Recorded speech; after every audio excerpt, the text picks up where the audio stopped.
સમાચાર સુરતથી પ્રાપ્ત થઈ રહ્યા છે। ઉધના રેલવે સ્ટેશન પર અફરાતફરી મચી ગઈ છે। રેલવે સ્ટેશન પર મુસાફરો વચ્ચે નાસભાગ જેવા દ્રશ્યો જોવા મળ્યા। લોકોએ ટ્રેન પકડવા માટે પડાપડી કરી। સ્થિતિ પર કાબુ મેળવવા પોલીસે પણ હળવો લાઠીચાર્જ કર્યો છે। ટ્રેન આવતા જ બાળકો સાથે મુસાફરોએ દોટ લગાવી। ગ્રીલ કૂદીને મુસાફરો ટ્રેનની અંદર ચડવાના પ્રયત્ન કરતા જોવા મળ્યા।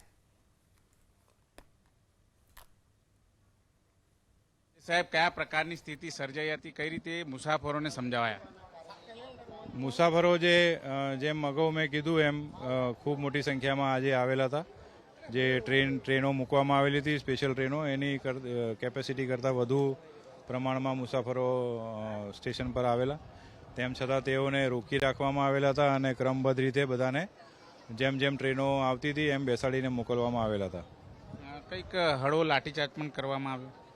લાઠીચાર્જ કરવામાં નથી આવ્યો। એમને એક પ્રોપર સ્પેસિફિક ડિરેક્શનમાં લઈ જવા માટે થઈને એમને ગાઈડ કરીને લઈ જવામાં આવ્યા છે।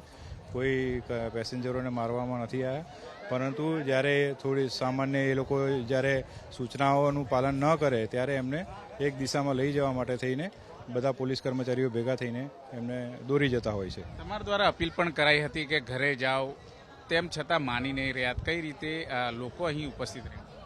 ઉનાળુ વેકેશન છે, તેમજ અત્યારે જેમ આવતીકાલે આજ રોજ જેમ અક્ષય તૃતીયા છે, જેમ લગ્નગાળો છે અને છોકરાઓના વેકેશન થઈ ગયા છે, એટલે મોટી સંખ્યામાં જે બહારના જે પરદેશી લોકો છે એ લોકો પોતપોતાના વતનમાં જતા હોય છે, જેના કારણે એવું માની શકાય કે મોટી સંખ્યામાં એક સાથે મુસાફરોની સંખ્યા વધવા પામેલ હતી।